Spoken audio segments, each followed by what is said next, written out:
Kabanata 1941. Kinabukasan, nang sumikat ang araw at pumasok ang liwanag sa silid, tiningnan ni Severin ang magandang babae na nakahiga sa tabi niya. Umupo siya at hinalikan si Gilda sa noo bago tahimik na nagbihis. Paglabas niya sa silid ni Gilda na sariwa ang pakiramdam, pumunta siya sa bakuran para magboxing bago muling pumasok sa training room. Pagkatapos ng breakthrough sa cultivation, plano ni Severin na mag-refine ng mas maraming alchemical pills para kay Diane at sa iba pa. Samantala, sa isang payak na courtyard sa 6th Mountain, nagre-refine si Emery ng alchemical pills. Napalayo ang isip niya habang inaalala ang mga nangyari sa nakalipas na 2 araw. Dahil dito, hindi niya napansin na masyadong malakas ang apoy at nasunog ang mga alchemical pills. Nang makita ito ng magandang babae na nakasuot ng palace clothes sa tabi niya, mahinang sabi niya, "Emery, bakit ka nagre-refine ng alchemical pills kung malinaw naman na wala ka sa tamang focus?" Ang magandang babae ay walang iba kundi ang Peak Master ng 6th Mountain, si Daniela Fix. Siya rin ang guro ni Emery. Hindi tulad ng core disciples tulad ni Celeste na nanatili sa 6th Mountain, si Daniela ay may iisang disipulo lamang, si Emery. Alam niya na palaging mayabang ang kanyang disipulo. Ang talento niya sa alchemy ay halos hindi rin mas mababa kaysa kay Celeste, at palagi niyang hinahangad na makipagkompetensya para sa posisyon ng core disciple. Karaniwan siyang pinupuri ng kanyang mga kapantay bilang genius alchemist ng sekta. Sa katunayan, marami siyang tagahanga na inilalagay siya sa pedestal, kaya hindi niya inasahan na balang araw ay may lalampas sa kanya sa landas ng alchemy. Bagamat Peak Master ng 6th Mountain at ang cultivation level niya ay level 8 Paragon, hindi niya alam ang nangyayari sa mga junior disciples. Gayunpaman, narinig niya na obsessed si Emery sa top alchemist ranking. Tinitingnan niya ng mahinahon si Emery na naging payat dahil sa dagok sa kanyang pride. Nabawi ni Emery ang sarili at agad na napagtanto na naligaw siya sa pag-refine ng alchemical pills, kaya mabilis siyang humingi ng paumanhin. "Sorry, hindi ko sinasadya na masunog ang mga alchemical pills." Nakita ni Daniela ang desperado na mukha ng kanyang disipulo at napabuntong hininga. Pagkatapos, tinapik niya si Emery, "Tanga. Ang pagkatalo minsan ay hindi ang katapusan ng mundo. Maaari mo pa ring subukan muli. Dapat manatili ka dito at kunin ang aking posisyon bilang Peak Master kung hindi mo man lang kayanin ang maliit na pagkakamali na iyon." Hindi niya mapigilan ang panghihina ng ulo sa pagkadismaya. Alam ni Daniela na inialay ni Emery ang sarili sa Alchemy Tower mula nang malampasan siya ni Severin, dahil nais niyang patunayan na maabot din niya ang 6th floor. Ngunit, habang mas kinakabahan si Emery, mas malaki ang posibilidad na magkamali siya. Kulang na lamang siya sa huling 10 ng 1,000 recipes ng alchemical pills para makapasa sa 5th level assessment, ngunit dahil sa kanyang impatience, walang pag-unlad sa loob ng 8 araw. Nahihirapan siyang tanggapin ang agwat sa pagitan niya at ni Severin. Pagkatapos ng lahat, palagi siyang inilalagay sa pedestal, kaya ang pagbagsak na ito ay napakahirap tanggapin. Higit pa rito, kumakalat ang tsismis sa sekta na si Emery ay wala lamang. Hindi matanggap ang pagkatalo, abala si Emery buong araw sa nakalipas na 2 araw at medyo napagod. Nang makita ang pagkadismaya sa mukha ni Daniela, nagnagat ng ngipin si Emery at determinadong sinabi, "Gagawin ko ulit ang laban sa kanya." Huminga ng malalim si Emery. Nakalikom siya ng lakas ng loob upang patunayan ang kanyang sarili. Ang pagkabigo ay hindi dapat katakutan. Ang dapat niyang katakutan ay ang mawala ang kanyang fighting spirit. Nang makita ni Daniela na determinado na si Emery, tahimik siyang tumingin sa kanya. Nang makita ang matibay na tingin sa kanyang mga mata, itinaas niya ang kamay at nagpakita ng maliit na jade plaque sa kanyang palad. Ibinato ni Daniela ang jade plaque kay Emery at mahinahong sinabi, "Natutuwa akong marinig iyon. Ang jade plaque na ito ay naglalaman ng karanasan ko sa Alchemy Tower noong nakaraan. May ilang tala rin tungkol sa pag-refine ng 6th grade alchemical pills. Maaari mo itong gamitin." Matapos ang sandali, lumapit siya kay Emery, hinaplos siya sa ulo, at mahinahong sinabi, "Emery, tandaan mo, ang pagkatalo sa iba ay hindi katapusan ng mundo. Katapusan lang ito kung magiging obsessed ka na magpalagpas sa kalaban mo hanggang mawala ka sa sarili mo. Napaiyak si Emery sa encouragement ni Daniela, ngunit pinilit niyang huwag itong ibuhos. Tumanggo siya ng seryoso bilang pagpapakita ng matibay na fighting spirit. Huwag kang mag-alala, Miss Daniela. Panalo ako sa kanya sa susunod. Kilala si Emery bilang pangalawang alchemy genius pagkatapos ni Celeste sa Grande Uno sect. Gayunpaman, mahilig siyang magmayabang na hindi siya mas mababa kay Celeste. Sa katunayan, maaaring naging core disciple siya kung hindi dahil sa Forest Constitution ni Celeste. Siya sana ang magiging bituin sa kahit anong sitwasyon. Maayos sana ang lahat hanggang sa makilala niya si Severin sa Alchemy Tower ilang araw na ang nakalipas. Ang kanyang pride ay winasak ng lubos nang malampasan siya ni Severin. Ito ang unang pagkakataon na naranasan niya ang pagkatalo at siya ay lubos na nalugmok. Marahil pagkatapos ng pagkatalong ito, matututo si Emery na maging mas mapagpakumbaba. Naisip ni Daniela nang makita ang determinasyon sa mga mata ni Emery. Pamilyar siya sa karakter ni Emery dahil siya ang naging guro niya mula pagkabata. Alam niya na iniisip ni Emery na siya ang pinaka-talented pagdating sa alchemy. Minsan, pinapakita pa niya na mas mababa si Celeste. Iniisip na swerte lamang ang dahilan kung bakit nakamit nito ang status ng core disciple. Gayunpaman, ang katotohanan ay mas talented nga si Celeste kaysa kay Emery. Pagkatapos ng lahat, hindi basta-basta binibigay ng Grande Uno sect ang status na iyon sa kahit sino. Maganda ang magkaroon ng tiwala sa sarili. Maglaan ka ng ilang araw para pamilyarin ang iyong sarili sa laman ng Jade Plaque. Hindi pa huli ang lahat para hamunin si Severin pagkatapos mong makapasa sa 6th floor. Tumanggo ng mahigpit si Emery. Umunlad siya ng husto pagkatapos basahin ang karanasan sa alchemy ni Daniela, na isang Paragon cultivator at 7th grade alchemist. Sa loob lamang ng 2 araw, matagumpay niyang naipasa ang 5th floor ng Alchemy Tower at napabuti ang kanyang rangkang sa 3rd place, na pantay kay Severin. Dahil dito, doble ang kanyang kumpiyansa at agad siyang lumipad patungong Pearlite Island upang hamunin si Severin.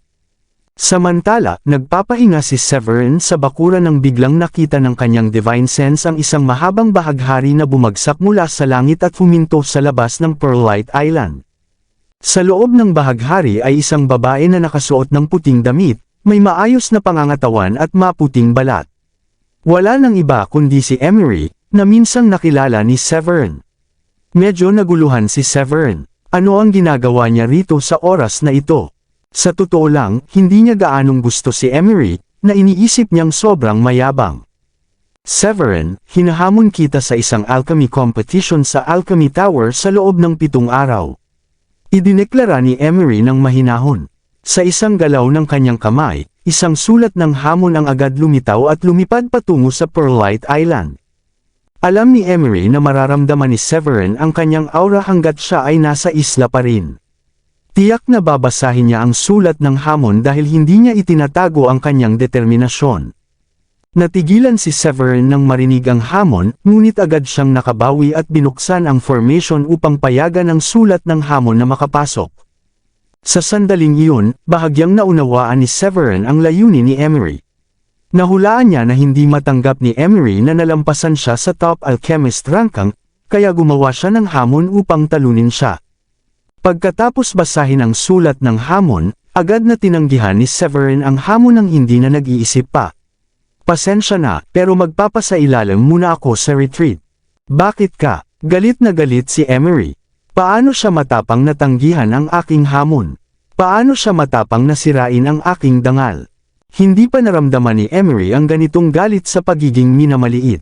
Pagkatapos ng lahat, kilala siya bilang alchemy genius ng 6th Mountain mula pa noong sumali siya sa Grande Uno sect. Ang alam lang niya ay ang pinararangalan at pinupuri siya ng lahat. Kahit si Celeste, isa sa 5 core disciples, ay walang halaga sa kanyang paningin dahil ang tanging dahilan kung bakit nakamit ni Celeste ang status na iyon ay dahil sa Forest Constitution, hindi dahil sa talento sa alchemy. Alam ni Emery na sana naging core disciple din siya kung sakaling siya ay nagkaroon ng Forest Constitution. Bukod pa rito, itinuturing siyang diyosa ng napakaraming estudyante dahil sa kanyang kamangha-manghang ganda.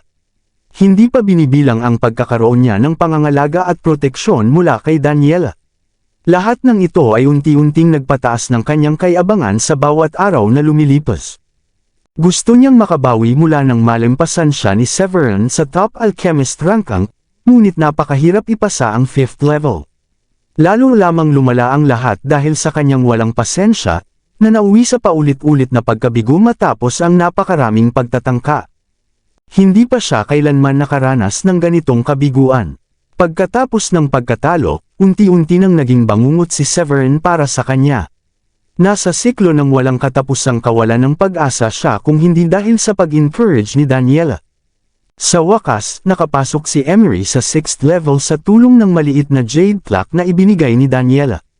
Dahil dito, nagkaroon siya ng kumpiyansa na pumunta sa Pearlite Island upang hamunin si Severin, at umaasang mapagtagumpayan siya sa alchemy sa harap ng kanilang mga kapwa-estudyante at maibalik ang tiwala sa sarili na nasira sa huling pagkatalo. Ngunit hindi niya inasahan na tatanggihan siya ni Severin. Pagkatapos ng lahat, isa rin siya sa mga alchemy geniuses ng 6th Mountain. Bukod pa rito, kilala siya sa buong sekta. Bagamat hindi siya kasing talented ni na Celeste, Carl, o iba pang core disciples, siya ay nasa ika-9 na ranggo sa listahan ng mga genius ng sekta. Bukod dito, nakitang katawa-tawa ni Emery ang dahilan ni Severin sa pagtanggi. Sinabi niyang magpapasailalim siya sa retreat muli, ngunit ayon sa kanyang nalalaman, kaka-breakthrough lang ni Severin sa level 5 Supreme Saint, kaya paano siya makakapag-retreat muli ng ganoon kabilis? Dahil dito, hindi maiwasan ni Emery na isipin na minamaliit siya ni Severin. Paano hindi siya magagalit? Lalo namang naguluhan si Severin nang makita ang sobrang galit ni Emery. Para siyang pusa na nakataas ang balahibo. Hindi siya interesado sa hamon na inihain ni Emery, dahil talagang magpapasailalim siya sa retreat para mag-ensayo, kaya hindi ito basta dahilan lang na ginawa niya. Ilang araw ang nakalipas, nagtatrabaho siya ng tuloy-tuloy upang gumawa ng ilang crystal spring pills para sa kanyang mga asawa at elders, na nagpapatibay sa kanyang pundasyon bilang level 5 Supreme Saint. Sa bawat batch ng alchemical pills na kanyang pinapanday, nalilinis ang spiritual energy sa kanyang katawan, na nagpapadama rin sa kanya ng bottleneck sa kanyang sariling cultivation. Kaya naman sabik siyang mag-retreat para mag-ensayo. Nang makita ang mukha ni Emery na parang nagbuhos ng kulog, muling nagsalita si Severin. Kung wala ng iba, pupunta na ako sa aking training ngayon. Biglang sumiklab muli ang galit ni Emery sa kanyang puso, iniisip niyang minamaliit siya ni Severin dahil natalo siya noon sa kanya. Huminga siya ng malalim upang pigilan ang galit bago magsalita kay Severin ng mahinahon. Handa akong ilagay ang isang 6th grade alchemical pill recipe at 2 pristine spirit pills bilang pastahan. Ang pristine spirit pill ay isang 6th grade high rank alchemical pill. Ilan lamang ang umiiral na pristine spirit pills dahil napakahirap hanapin ang 1,000-year-old herb na kailangan para likhain ang pill na ito.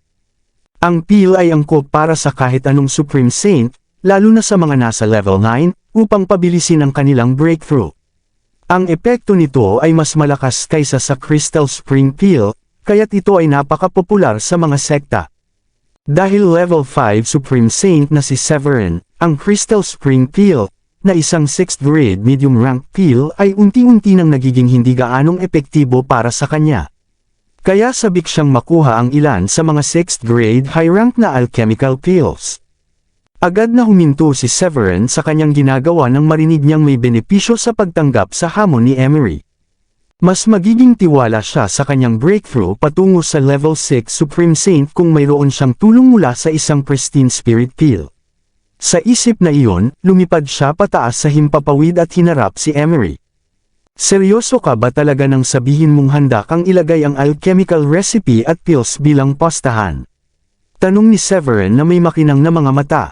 Anak ng tinapa, hindi man lang niya ako pinansin nung ibinigay ko sa kanya ang sulat ng hamon, pero biglang nagbago ang isip niya nang sabihin kong handa akong makipagpustahan. Iniisip ni Emery na may ngipin na nakatikom. Mulat na mulat ang mukha niya at hindi maiwasang isipin na sadyang minamaliit siya ni Severin. Pinapaandar ng galit, malamig niyang sinabi, hindi lang ang pristine spirit pill at ang 6th grade high rank alchemical pill recipe, kundi basta talunin mo ako, magiging alipin mo ako at gagawin ang lahat ng gusto mo nang walang reklamo. Matapos ang sandali, dagdag pa niya, pero kung matatalo ka, bababa ka sa posisyon mo bilang core disciple. Matatag ka bang tanggapin ang hamon? Matapos magsalita si Emery, matatag niyang tiningnan si Severin na may fighting spirit sa mga mata. Medyo nagulat si Severin nang marinig yun. Wow! Talagang buong puso siya. May balak siyang tumanggi, pero wala siyang nagawa kundi lunukan ang kanyang mga salita nang makita ang galit at matatag na paningin ni Emery. Sigurado siyang sobrang galit sa kanya si Emery dahil nalampasan niya ito sa top alchemist rank kaya nagpunta ito para hamunin siya. Iniisip ni Severin. Plano niya sanang mag-retreat para mag-ensayo, ngunit ang pagdating ni Emery ay nakagambala sa plano niya. Itinaas niya ang balikat nang makita ang determinadong anyo ni Emery. Alam niyang kung tatanggihan niya ito muli, sa halip na panghinaan ng loob, darating ito araw-araw para hamunin siya. Nakakapagod isipin iyon. Matapos ang maingat na pagsasaalang-alang, naisip niyang mas mabuting pumayag, kaya sumagot siya, sige, tatanggapin ko ang hamon mo. Mas mabuti pang maghanda ka na maging alipin ko. Pagkatapos magsabi nito, umikot si Severin at bumalik sa kanyang tirahan. Ang kaligayahan ni Emery sa pagtanggap ni Severin sa hamon niya ay nabalewala ng huling sinabi nito. Bumago ang kulay ng kanyang mukha, at nag-alab ang galit sa kanyang mga mata. Tumahimik siya ng malamig at pagkatapos ay mabilis na lumipad mula sa langit sa isang sinag ng maliwanag na liwanag. Hindi naglaon, kumalat sa Gronde Uno sect ang balita ng hamon ni Emery kay Severin na parang wildfire. Hindi maiwasan ng ibang disipulo na humanga. Breaking news! Maghaharap sina Emery at Severin sa 6th Mountain Plaza sa loob ng 7 araw. Grabe, hindi ko dapat palampasin ang laban ng dalawang alchemy genius. Isa ay si Emery, kilala bilang alchemy genius ng 6th Mountain, at ang isa si Severin, na nakarating sa 6th floor ng Alchemy Tower sa loob lamang ng kalahating taon. Talagang magiging pinaka-epikong laban ng siglo. Sa tingin ko matatalo si Severin. Ang master ni Emery ay peak master ng 6th Mountain, na dating elder ng Alchemist Hall noon. Siguradong tiwala si Emery sa kanyang panalo kaya inihain niya ang hamon. Suck! Panalo si Severin ang taya ko. Kabanata 1945. Ang kompetisyon na ito ay hindi lamang nagdulot ng sensasyon sa mga disipulo, kundi nakatawag din ng pansin ng maraming elders. Una, nilabag ni Oscar ang tradisyon sa pamamagitan ng paggawa kay Severin bilang ika-6 na core disciple, na nagudyok sa maraming elders na lapitan si Oscar upang magreklamo. Pagkatapos ng halos 10,000 taon mula nang itatag ang Gronde Uno sect, hindi pa kailanman nagkaroon ng ika-6 na core disciple. Sanay na ang lahat sa 5 core disciples lamang. Kaya't ang biglaang paglitaw ng ika-6 na core disciple ay nagdulot ng malaking sensasyon sa sekta.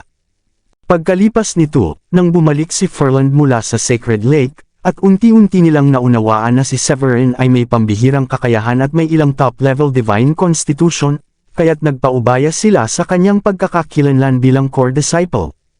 Hindi naglaon, nagawa ni Severin na talunin si Xiam, ang elite disciple na pang-10 sa listahan ng mga genius, sa loob lamang ng ilang galaw.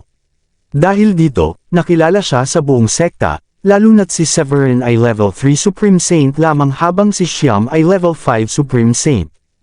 Sa panahong iyon din, mas marami pang elders ang nakapansin kay Severin at naramdaman na karapat-dapat siya bilang ika-6 na core disciple.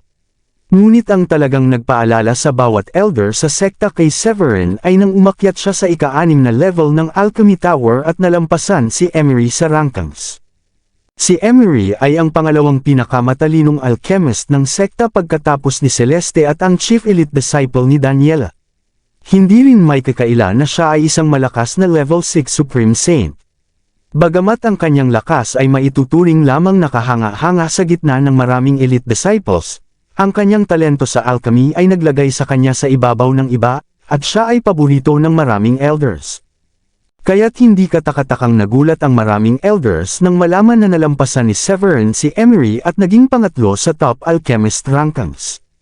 Kasabay nito, lumaki ang kasikatan ni Severin. Marami pa nga ang nagsabing maaaring malampasan niya si Celeste sa loob ng maikling panahon. Kaya't paano hindi makakatingin ang mga elders nang marinig nilang magtatagpo sina Severin at Emery sa alchemy sa loob ng 7 araw. Samantala, sa marangyang sect hall ng First Mountain, nakaupo ang ilang elders na lahat ay level 9 Paragon, pati na rin ang Pickmasters ng siyam na bundok ng Gronde Uno sect.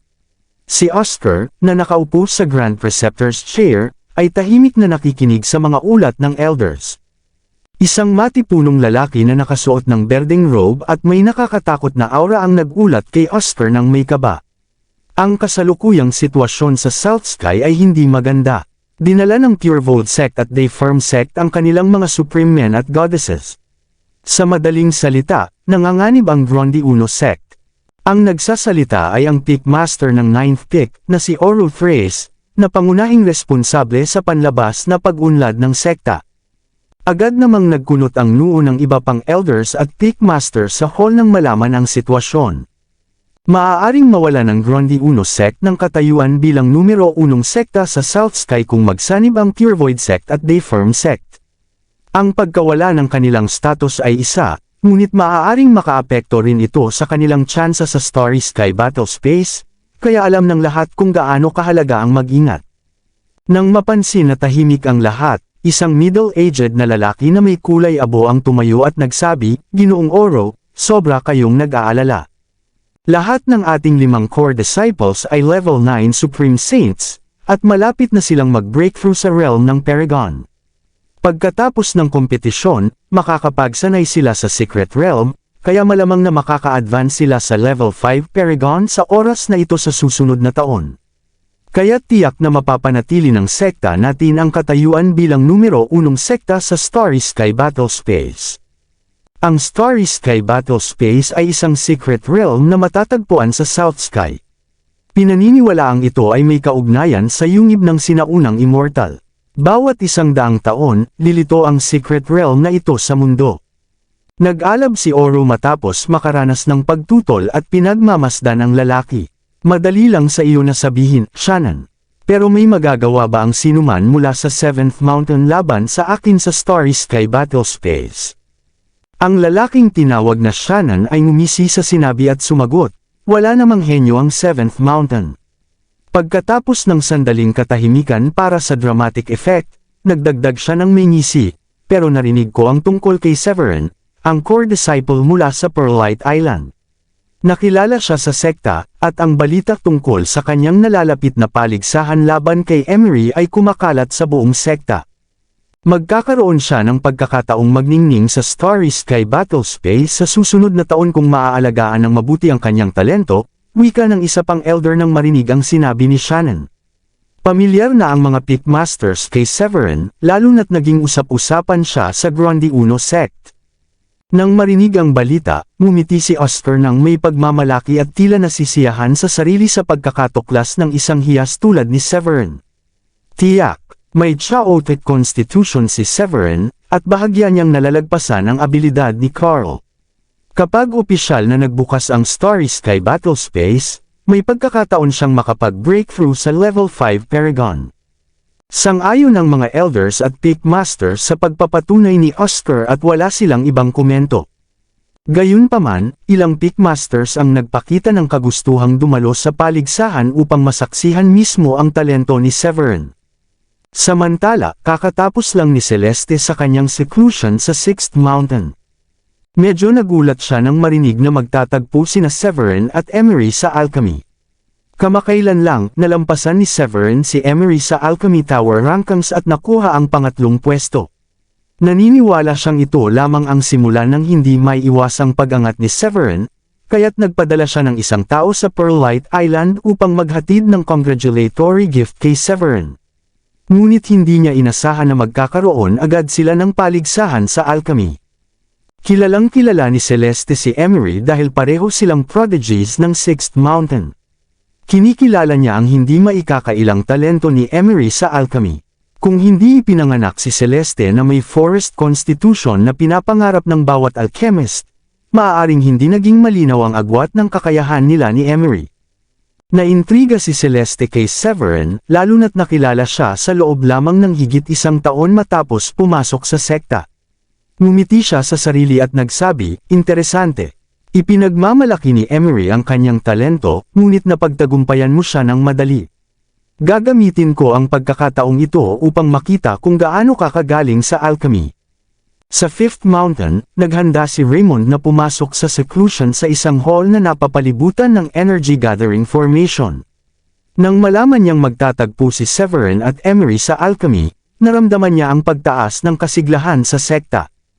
Impresyonado sa talento ni Severin, nagpasya si Raymond na makipagkaibigan kay Severin matapos niyang lampasan si Emery sa Alchemy Tower rankings. May divine constitution si Severin at mahusay din sa alchemy. Nagpasya si Raymond na masaksihan ang pambihirang kakayahan ni Severin ng personal sa araw ng paligsahan. Nagpasya rin siyang bisitahin ang Pearlite Island kung mananalo si Severin. Hindi alam ni Severin na ang kanyang pagtanggap sa hamon ni Emery ay kumalat na sa buong Grundy Uno sect na parang apoy. Hindi exaggeration na sabihin na ang balita ay bumagsak sa lahat na parang bomba. Matapos tanggapin ang hamon ni Emery, bumalik siya diretso sa Pearlite Island at pumasok sa courtyard. Hindi niya itinago ang kanyang spiritual energy nang ihain ni Emery ang hamon, kaya narinig yun ng lahat sa Pearlite Island. Pagpasok sa courtyard, agad na pinalibutan si Severin ni Woolrich at ng iba pa. Tumingin si Woolrich kay Severin na may matandang mukha at nagsabi ng solemn na, hindi mo dapat tinanggap ang hamon, Severin. Ayon sa aking kaalaman, si Emery ay direktang disipulo ng Pitmaster ng Sixth Mountain, si Daniel Wyan, at isa siyang napakahusay na alchemist. Hindi namin kinu-question ang iyong talento, at alam naming mas malakas ka sa kanya, ngunit lumaki na rin ang iyong reputasyon sa nakalipas na 6 na buwan mula nang sumali ka sa sekta. Kung matalo mo si Emery, maaaring ituring ka ng iba pang core disciples bilang sagabal. Nang inag si Felipe at nagdalamhati, oo, Severin. Mahalaga na manatili kang mababa sa ngayon. Hinaplos niya ang kanyang balbas at nag-analisa ng kalmado. Nalampasan mo na si Emery sa rankings, at ang desisyon niyang hamunin ka ay marahil resulta ng pakikialam ng kanyang master upang itaas ang kanyang moral. Mabilis kang pumayag, at ayos lang kung mananalo ka. Pero kung matatalo ka, baka malagay sa panganib ang iyong posisyon bilang core disciple. Matagal na silang nasa Grundy Uno sect ng higit sa kalahating taon at unti-unting nakikilala ang mga geniuses at elite disciples sa bawat isa sa 9 na bundok. Bagaman si Emery ay maaaring hindi kasing sikat ng 5 core disciples, isa pa rin siyang alagad ng level 9 Paragon at 7th grade alchemist. Si Daniel Wyan, ang Pitmaster ng Sixth Mountain at Elder ng Alchemy Chamber, ay halos tiyak na isang mahusay na alchemist. Kung makatatanggap si Emery ng espesyal na gabay, haharapin pa rin ni Severin ang maraming hamon upang manalo kahit isa siyang 6th grade alchemist. Bukod pa rito, ang dinamismo ng 5 core disciples ng Grundy Uno sect ay naging tradisyon sa sekta, at madaling hamunin ng mga elite disciples ang mga core disciples. Ang panalo ay nangangahulugang pagkuha sa posisyon ng core disciple, kaya naniwala sina Woolrich at ang mga elders na hindi dapat inilagay ni Severin sa panganib ang kanyang posisyon sa pagtanggap sa hamon ni Emery. Matapos ibigay ni Felipe ang kanyang opinyon, naging kinakabahan ang mga asawa ni Severin, lalo na si Gilda. Tiningnan siya ni Gilda na may worried na ekspresyon at sinabi, kaya mo pa bang tanggihan ang hamon? Ngumiti si Severin at pinawi ang kanilang mga alalahanin upang maibsan ang kanilang kaba. Pagkatapos mapakalma sila, sinabi niya, may talento si Emery sa alchemy, at tama ang inyong mga pag-aalala. Siguro mababawasan ang inyong pangamba kung ipapaalala ko ang success rate sa pag-refine ng Crystal Spring Peel. Sa aking pagtataya, ang kaya lang ni Emery ay mag-refine ng 6th grade low-rank peel sa pinakamahusay. Pinangunahan ni Severin ang kanyang mga asawa sa upuan at ipinagpatuloy ang pagpapaliwanag. Kahit na makapagbigay ang kanyang master ng espesyal na gabay, hindi siya posibleng malampasan ako sa ganoong maikling panahon. Ang pinakamaganda niyang magagawa ay makamit ang tabla. Nakita ni Woolrich at ng iba na makatuwiran ang paliwanag ni Severin at tumango. Bagaman hindi sila pamilyar sa alchemy, alam nilang malaki ang papel ng swerte sa bawat maliit na progreso na nagagawa ng isang alchemist. Dumating si Severin sa Nuntu City ng Blue Realm bilang isang 5th grade high-rank alchemist. Sa kalaunan, natuklasan niya ang isang 6th grade alchemy recipe. Sa kabila ng pag-aaksaya ng maraming oras at materyales sa kanyang mga paulit-ulit na pagkabigo, hindi pa rin siya makausad. Ang breakthrough para sa isang alchemist ay hindi madaling makamtan, at lubhang naiiba ito sa mga yugto sa loob ng isang level para sa attainment dahil kailangan ng maraming materyales para sa practice.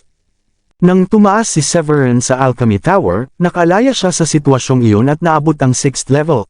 Dahil ang simulation na sumusubok sa kanyang kakayahan sa pag-refine ng pills ay nakatulong sa kanya na makalikom ng karanasan sa 6th grade pills. Kaya nagawa niyang maging isang 6th grade alchemist ng matagumpay. Tila nagkaroon ng epekto ang pagpapaliwanag ni Severin, dahil unti-unting nawala ang mga pag-aalala sa mukha ng lahat. Gayunpaman, nanatiling matatag ang opinyon ni Felipe na dapat ay hindi tinanggap ni Severin ang hamon at mas mabuting manatiling mababa sa pansin. Binalaan niya, huwag kang maging pabaya, Severin. Mayroon pang kalahating taon bago ang internal tournament ng sekta, at ang tournament na ito ang susi upang makuha ang tiyak na pagpunta sa isang lihim na lugar. Ang labis na pagpapakita sa oras na ito ay maaaring makaakit ng atensyon ng 5 core disciples, at maaari itong magdulot sa iyo ng mas maraming pinsala kaysa kabutihan. Pinanatili ni Felipe ang kanyang pagbibigay diin sa pag-iingat laban sa mga core disciples, na ang kakayahan at talento ay wala silang masyadong alam maliban sa mga sabi-sabi na sila ay mga powerhouses. Ang mga Supreme Saints ay laganap sa Blue Realm, at ang mga Royal Saints ay itinuturing na bahagyang mas mataas lamang kaysa sa isang aso. Bilang dating elder ng Sky Blue Sect, batid ni Felipe ang politika sa loob ng internal affairs ng sekta, kaya ang kanyang payo ay para sa pag-iingat sa kanilang pagdating sa Gronde Uno Sect. Tumango si Severin na walang pakialam at sinabi, tila nakuha ko na ang kanilang atensyon noong sumali ako sa Gronde Uno Sect at naging 6th core disciple. Bukod dito, kung mananalo ako, makakakuha ako ng 6th grade high rank pill recipe at 2 pristine spirit pills. Kung matatalo ako, tabla na lang ang magiging resulta. Sa alinmang paraan, hindi ako mawawalan. May isa pang dahilan na hindi niya sinabi sa kanila, kahit na matalo siya ni Emery at hangarin ang kanyang posisyon bilang core disciple, mataas ang posibilidad na hindi papayagan ni Oscar. Ang isang pambihirang talented 6th grade alchemist na may chaos constitution ay mas malakas kaysa kay Emery. Tumigil si Felipe sa pag-aalok ng karagdagang pagtutol at tinanggap ang paliwanag ni Severin nang makita ang kanyang kumpiyansa. Ngumiti siya ng kaunti at sinabi, marahil habang tumatanda ako, nagiging hindi na ako kasing matapang. Ngumiti si Woolrich ng mapait sa mga sinabi ni Felipe, hindi naman tayo nasa teritoryo ng Sky Blue Sect. Lahat ng ambisyon ko ay inilagay na lamang sa likod ng drawer makalipas ang higit sa kalahating taon mula nang dumating tayo. Hindi ginawa ni Woolrich ang pahayag na iyon para lang suportahan si Felipe. Tunay niyang naramdaman iyon matapos makatagpo ng mga individual na mas malakas kaysa sa kanila sa Gronde Uno Sect. Ang kanyang pananaw ay nagbago tungo sa katahimikan at pag-iingat. Naiintindihan ni Severin kung saan sila nagmumula. Maaaring ihambing ang Sky Blue Sect sa maliit na puddle at ang Gronde Uno Sect sa malawak na karagatan, na kahit isda ay hindi makaligtas sa maliit na puddle, lalo na ang mga malalaking predators tulad ng mga pating. Kung mediocre lamang ang talento ni Severin, marahil susundin niya ang payo ni Woolrich at Felipe na magpakababa at mag-ingat. Ngunit ang kanyang talento ay hindi pangkaraniwan. Ang landas ng mga practitioner ay laban sa kalikasan. Laging may kompetisyon, maging ito man ay laban sa ibang tao, sa batas ng langit, o sa ibang mortal na bagay. Ang takot na magsikap upang manalo sa kompetisyon ay nangangahulugang isuko ang pangarap na umangat sa mas mataas na antas. Maraming salamat sa lahat ng sumusubaybay. Please subscribe and follow my YouTube and Facebook channel, Filipino Novel. Maraming salamat po. Pagkalipas ng 7 araw, natapos na ang panahon ni Severin sa kanyang pag-iisa. Nang sumilip ang araw sa abot tanaw at sinimulan ang bagong araw, nagbihis siya at nagayos bago lumabas sa hardin. Nandoon na sina Woolrich at ang iba pa, na tila matagal nang naghihintay. Nang makita siya, lumapit si Diane kay Severin at inayos ang kanyang damit ng kaunti. Ngumiti siya sa kanya at sinabi, "Handang-handa ka na ba, Severin?" Ngumiti si Severin at tumango. "Oo, kumpiyansa akong mananalo ako." Ang grupo ay tumaas sa hangin at nag-transform sa isang agos ng mga sinag na kulay bahaghari habang patungo sila sa Alchemy Tower sa 6th Mountain. Pagdating sa Alchemy Tower, nakita ni Severin ang libu-libong disipulo na nagtipon sa paligid. Isang sabayang hiyawan ang sumalubong sa kanyang pagdating. "Tingnan, narito na si Severin. Naiintindihan ko na kung bakit pinili siya ng ating sect leader bilang 6th core disciple. Hindi ko inasahan na ganoon siya kagaling sa alchemy. Ang gwapo niya, may divine constitution siya, at kasing galing ni Emery sa alchemy." Hindi nakapagtataka na maraming babaeng disipulo ang humanga sa kagwapuhan ni Severin. Taglay niya ang lahat, lakas, talento, at kagwapuhan. Ngunit napalingon ang kanilang atensyon sa 4 na babae sa tabi niya. Sa kabila ng kanilang magkakaibang kasuotan, naglakad sila ng may grace kasama siya. May lace na bumabalot sa kanilang mga braso, silk shoes sa paa, at green hairpins na nag-aayos ng kanilang makapal na buhok, parang mga anghel mula sa isang obra maestra at nagdulot ng inggit sa mga babaeng disipulo. Pagkaraan ng pagdating ni Severin at ng kanyang grupo, isang sinag ng liwanag ang tumagos sa kalangitan at bumagsak. Dumating na si Emery sa isang berdeng gown. Ang kanyang itim na buhok ay humahampas sa hangin, at ang kanyang tindig ay nagpapakita ng masiglang sigla na nagpapatingkad sa determinasyon sa kanyang mga mata. Muling sumiklab ang sabayang hiyawan mula sa mga taga-suporta ni Emery. "Siya si Emery, kaya mo yan, Emery. Mananatili kang pinakamahusay sa amin." Pagdating ni Emery, 2 karagdagang sinag ng liwanag na kulay bahaghari ang kumislap sa malayong kalangitan at bumagsak. Napansin ni Severin ang mga ito dahil ang mga nakasuot ay mga robes na exclusive para sa core disciples. Tiningnan ni Severin ang pinakabatang lalaki sa kanila. Nakaberdeng robe ang lalaki at may mataas at matibay na katawan. Bagaman tila ordinaryo ang kanyang itsura, isang makapangyarihang aura ang lumalabas mula sa kanya. Ang alon ng kanyang level 9 Supreme Saint Energy ay dam-alloy na parang nagngangalit na ilog, at ang densidad nito ay napakatindi na tila nagdudulot ng pagsisigaw dahil sa friction sa hangin. Nakatayo siya ng may imposant at nagudyok ng pagkamangha sa lahat ng nakaramdam ng kanyang presensya. Kabanata 1950. Tumango ang lalaki, si Raymond, kay Severin matapos maramdaman ang tingin nito. Ang isa pang tao, isang babae, ay naglalabas ng biyaya at alindog. Nakaputing flowing dress siya na tila mga petals ng puting lotus, at ang banayad na amoy ng orchideas ay naaamoy kahit mula sa malayo. Hinala ni Severin na ang babae ay si Celeste, at agad namang nakumpirma ng mga manunood ang kanyang hinala. Pagdating ni Raymond at Celeste, isang alon ng pagtataka at paghanga ang umalangaw sa buong bukas na lugar sa harap ng Alchemy Tower. Hindi ba iyon si Raymond?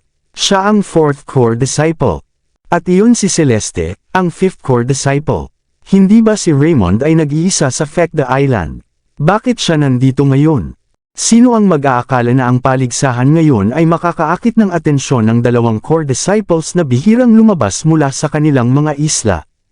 Habang pinag-uusapan ng mga disipulo ang hindi inaasahang pagdating ni Raymond at Celeste, isang naguguluhang ekspresyon ang lumitaw sa mukha ni Emery.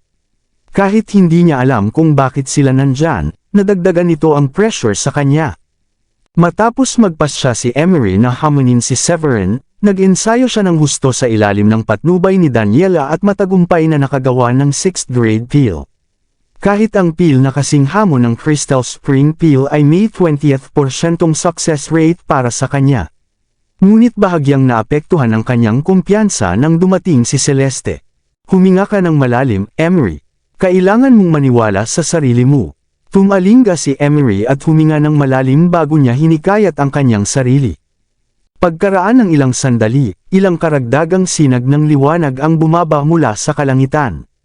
Nang dama po ang mga ito, nakilala ni Severin ang mga ito bilang mga elder mula sa kanilang kasuotan. Malamang sila ang mga tagapangalaga ng bawat bundok, pati na rin ang ibang elder sa hierarkiya ng sekta. Wala silang ibang dahilan kundi masaksihan ang paligsahan. Nakilala rin ni Severin ang isang pamilyar na mukha sa kanila. Nandoon si Ferland, at tumanggo siya kay Severin bago ituro ang eleganteng babae sa tabi niya. Tiningnan siya ni Severin, ito si Daniela, tagapangalaga ng Sixth Mountain. Inanyayahan ko siya ngayon upang masaksihan ang inyong duel. Naintindihan ni Severin ang pahiwatig sa sinabi ni Ferland at nag-greet ng may paggalang kay Daniela. Natutuwa akong makilala ka, ma'am. Tumingin si Daniela kay Severin at ngumiti, hindi ako nagulat na ang aming sect leader ang gumawa ng apprentice. Ngunit naglaho ang kanyang ngiti ng ilihis ang tingin mula kay Severin. Naging mas reserved ang kanyang tono ng sinabi, medyo na-shake si Emery nang malampasan mo siya sa rankings. Banayad na ipinahiwatig ni Daniela na naapektuhan emosyonal si Emery sa achievement ni Severin. Ang mabilis na pagbabago ng kanyang anyo ay nagdulot ng paninigas sa ngiti ni Severin. Sa loob-loob niya, naging malamig ang kanyang impresyon sa kanya.